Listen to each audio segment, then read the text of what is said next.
Volume 2, Chapter 38, The Persecution of the Acadians.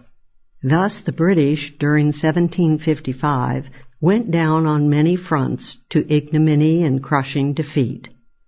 However, the British took advantage of their lone victory in Nova Scotia to exert their power over the hapless French citizens of British Acadia. Frustrated by their lack of victory over French arms, they presumably decided to levy barbaric vengeance on helpless and peaceful French citizens in their midst. Acadia had first been settled by Frenchmen in 1605, but was sacked and destroyed by Virginia's Captain Argall in 1613. French settlement regained Acadia during the 17th century, but it was seized from France along with Newfoundland at the Peace of Utrecht, ending Queen Anne's War in 1713. A treaty provided that the French population of Acadia would have liberty for at least a year to emigrate from Nova Scotia with their property, presumably to nearby Cape Breton Island, which remained in the hands of France. The treaty also provided that Acadians choosing to remain would, upon taking an oath of allegiance to Britain, enjoy complete religious liberty. Many Acadians applied for permission to leave as promised by the treaty, but the British authorities peremptorily refused. Colonel Samuel Vetch, governor of Nova Scotia, had financial interest in the island and urged the Board of Trade not to permit its labor force to leave. The Acadians were prohibited from using British-owned vessels to leave. When the desperate Acadians began to build their own small boats to sail to Cape Breton, the new governor, Francis Nicholson, brutally confiscated the boats and prevented them from departing. By that time, the supposed year of grace for the Acadians was over, and they were from then on prohibited from leaving the island. Since the year was up, the British presumed to prohibit Acadian emigration with complete self-righteousness. After this British display of bad faith capped by hypocrisy, the Acadians naturally, though courageously, refused to take an oath of allegiance to the new King George I. In 1720, the new governor of Nova Scotia, Richard Phillips, ordered the Acadians to take the oath in 4 months or leave the island, but taking with them no more than 2 sheep per family. When the despairing Acadians, deprived of all boats, tried to leave by cutting a road to nearby Cape Breton by land, Phillips forced them to stop. He too did not want to lose the benefits of Acadian labor, that is, forced labor, since the Acadians were forced to stay on this alien-run island. During the same year, Phillips sent Lieutenant Governor Paul Mascarene to London. Mascarene converted the Board of Trade to a diabolic plan. Eventually, the Acadians should all be coercively expelled from the island, where they were too much under the influence of wicked French priests. But this should not be done until the French could work to build up and complete English fortifications on the island. The Acadians, meanwhile, were neither allowed to leave the country nor permitted to settle down as full citizens. Instead, they were forced to supply the needs of the British troops and to strengthen the fortifications of their British masters. Despite these provocations, the Acadians remained peaceful. In 1726, Lieutenant Governor Lawrence Armstrong, a tough hardliner, forced a public oath of allegiance on the Acadians of Annapolis, Port Royal, capital of Nova Scotia. The following year, however, the issue arose again with the ascension to the throne of George II. Armstrong sent naval troops to enforce a loyalty oath on the Acadians, but the persecuted Frenchmen continued to refuse. At least they would not lend their public sanction to their own tormentors. The day was saved for the heroic Acadians by Ensign Robert Roth, who, on his own initiative, promised the Acadians freedom of religion, exemption from the draft, and freedom to leave the island. In return for these rights, the Acadians took the oath of allegiance. Governor Armstrong, of course, angrily refused to ratify these unwarrantable concessions, which had already been promised them at the Peace of Utrecht.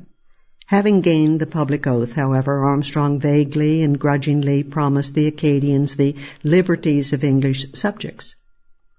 The Acadians of Annapolis had not yet taken the oath. When ordered to do so by the governing council, the leading men in Annapolis resolved instead to follow the other Acadians in taking the oath only under the Roth conditions. The council called this action insolent and defiant, and arrested the 4 leading Acadian deputies for contempt and disrespect to the king. Lieutenant Governor Armstrong then announced that the 4 prisoners had been guilty of several enormous crimes in assembling the inhabitants in a riotous manner, contrary to the orders of the government, and in framing a rebellious paper. 3 of the prisoners were promptly clamped into prison.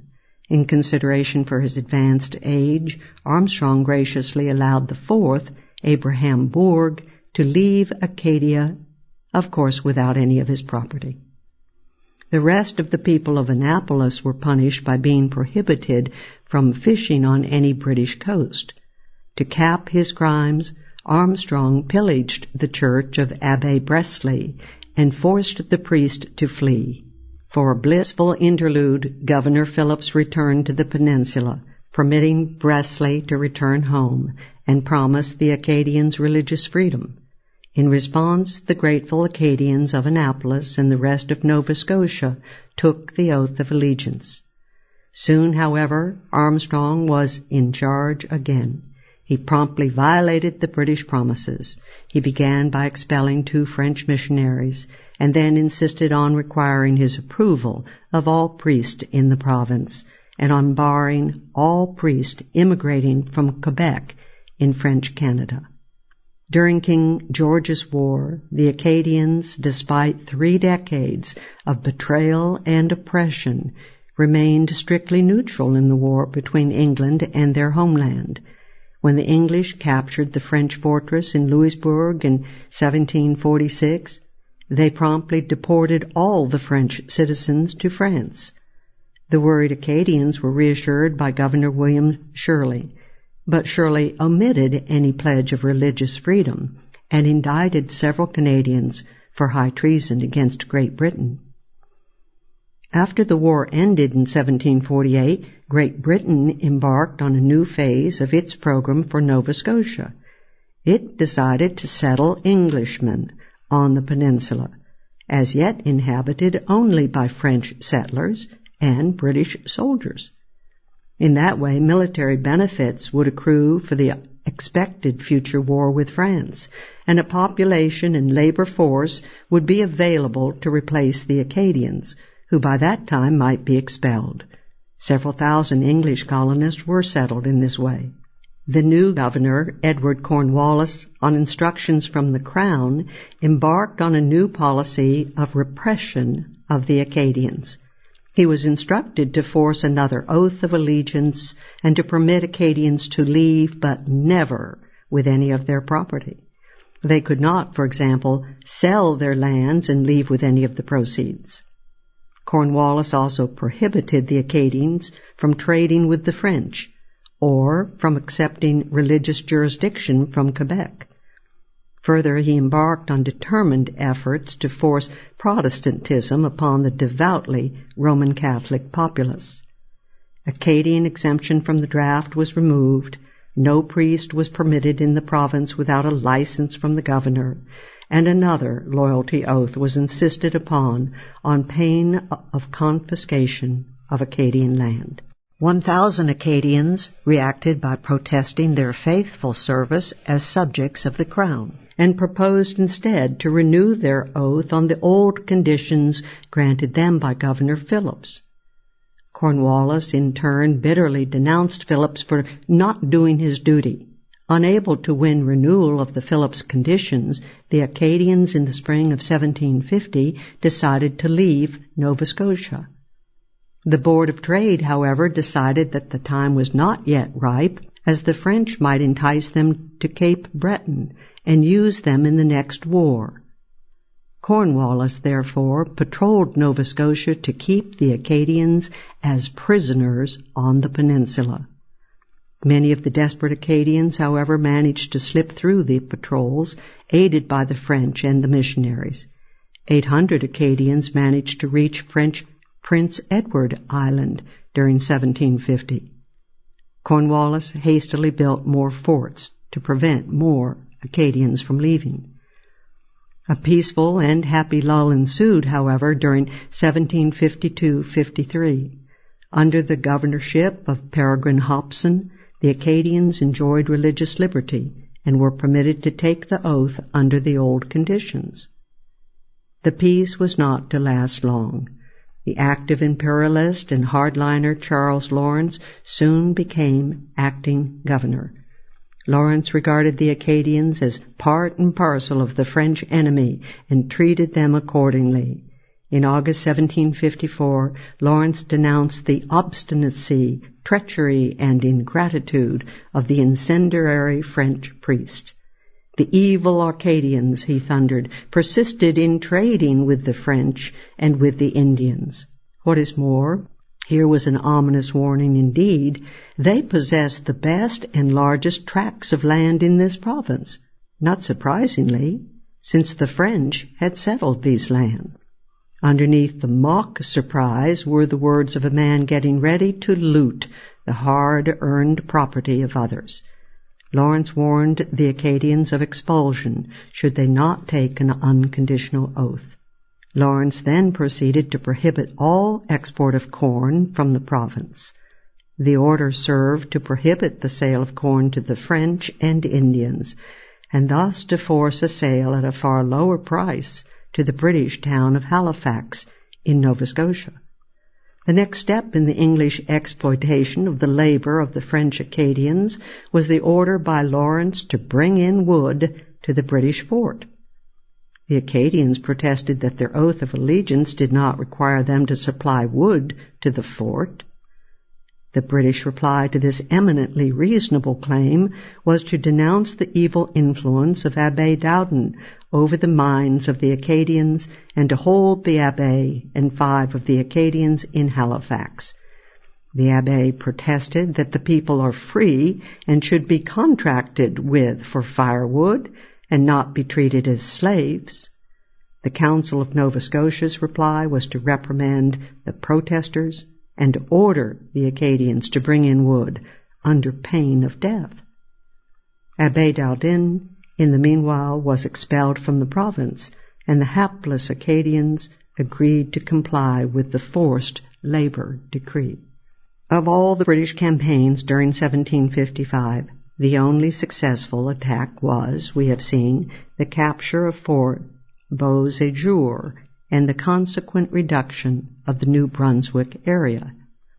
Naively, the Acadians took at face value the English claim that their hostilities stemmed from worry over the Acadians as potentially subversive allies of the French.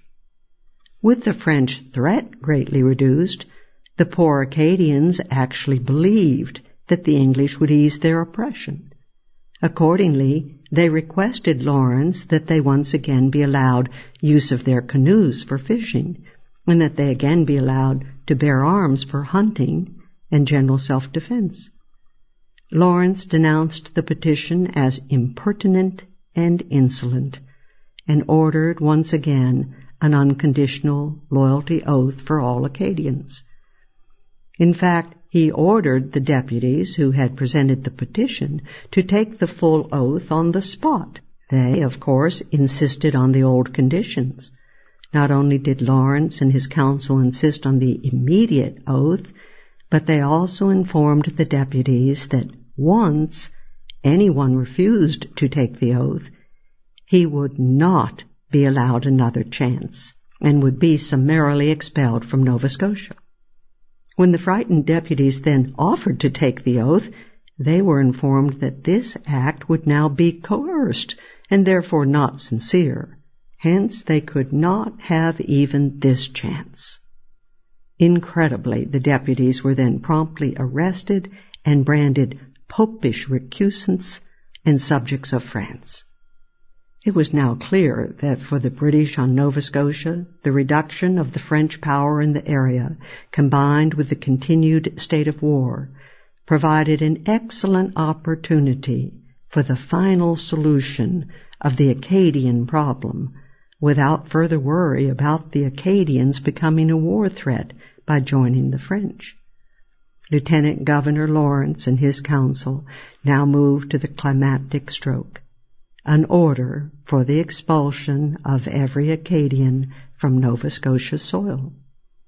The order was issued illegally, without authority from Britain or from the absent Governor Hobson, but with a pliant legal opinion handed down by Chief Justice Jonathan Belcher, Jr. The grand genocidal design for eradication of the Acadians from the land they had built was now underway.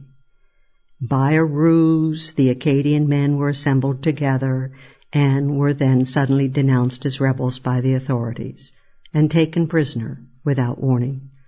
All the land, the cattle, and the corn of the Acadian people were confiscated by the Crown. Only ready cash and furniture could be removed from the province. All the Acadian villages and many farms and homes were burned and destroyed by the British troops, who also used every possible method to flush out any Acadians hiding in the woods. In Pawsaquid, the British troops arrogantly quartered themselves in a Roman Catholic church and took the precaution of ordering the Acadians to furnish them with provisions before rounding them up. To ensure submission, the young male prisoners were coercively separated from their families. The massive expulsion of the Acadians began in early October 1755, and ship after ship, separating families and friends, conveyed the unfortunates to all parts of the hemisphere. Shortly after the expulsion began, Lawrence received the king's order not to molest the Acadian.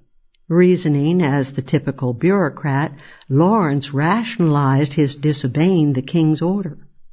Once begun, even if in error, the expulsion process could not be reversed. By the end of the year, over 6,000 Acadians were deported and their property confiscated or destroyed. A remnant remained hiding in the woods. Some of the ships were decimated by smallpox. The Acadians were shipped to Georgia, South Carolina, North Carolina, Virginia, Maryland, Pennsylvania, and Connecticut, with Lawrence instructing their governors to dispose of the refugees in such a way as to prevent them from remaining together as a people. In some of the colonies, the younger Acadians were conscripted as indentured servants for a few months. Typical of the cold treatment of the Acadians in the American colonies was that of South Carolina, where about a third of the Acadians were sent. They were immediately thrown into custody.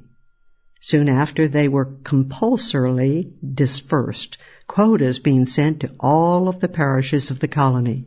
Finally, they were given permission to go where they wished, the bulk of them deciding to migrate to French Canada.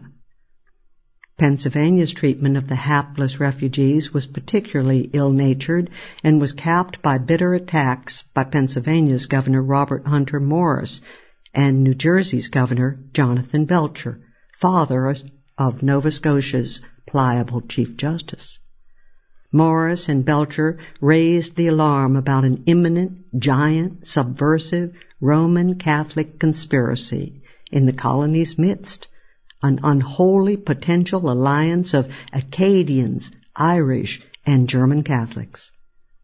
All these groups were attacked by the governors as rebels and traitors. Besides, the colonies had too many strangers already. Only the generosity of the Quakers made the lot of the coercively dispersed Acadians at all tolerable. New York led in seizing Acadian youth and forcing them into the bondage of indentured service. all the men were placed under arrest and dispersed by quota among the various districts in the province. Massachusetts received over 1,000 Acadians, many filtering down through the wilderness from Nova Scotia. A tract of land was set aside for Acadians in Worcester, but when many began to move to Boston, the city's selectmen expelled them to the outlying districts. Virginia expelled all of its Acadians, most of whom moved to French Louisiana. Some Acadians who had left voluntarily for New Brunswick made the mistake of asking for readmission to Acadia. Granted the permission, they were promptly placed in vassalage in Nova Scotia or deported to France and England. Also unfortunate were the 1,500 who ended up in supposedly hospitable Quebec. There, however, they were treated cruelly, robbed of their remaining possessions by the French commander, and allowed virtually no food. Many died from smallpox.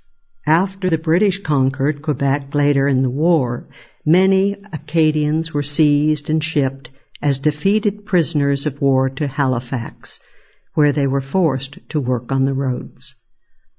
Only in Maryland, where Catholics were not unknown monsters, were the Acadians treated with courtesy and kindness in the Americas. They were voluntarily housed in private homes and were able to find work and build homes in Baltimore. Many Acadians had voluntarily emigrated to Prince Edward Island, and by 1755 4,000 former Acadians had settled there. Upon the final British capture of Louisbourg and Prince Edward, the British deported them all to France, 2 of the ships sinking with 700 Acadians aboard. A few of the Acadians managed to hide successfully in the woods of Nova Scotia, and there they teamed up with dissident Indians to wage guerrilla war upon their tormentors. 200 of them were rounded up by January 1756 and shipped to South Carolina. The prisoners managed to take over the ship and sailed to Canada, where they became privateers for the French. After the war in America was over, however, the British captured this community and carried off the inhabitants as prisoners to Halifax. Charles Lawrence's defiance of the king's order not to expel the Acadians went unpunished. Shortly afterward, war between England and France broke out officially, and Lawrence only seemed to be a premature patriot. The tragedy of the poor Acadians was not over, even with the end of the war in America in 1760. By 1761, Jonathan Belcher, Jr., now Lieutenant Governor of Nova Scotia, professed to miss the Acadians, who could now repair the dikes. Yet when Acadians began to drift back to Nova Scotia, their very presence changed Belcher's mind, and he and the council expelled them once again. Unfortunately, they were deported to Massachusetts, which refused to receive the 5 shiploads of Acadians and sent them back again.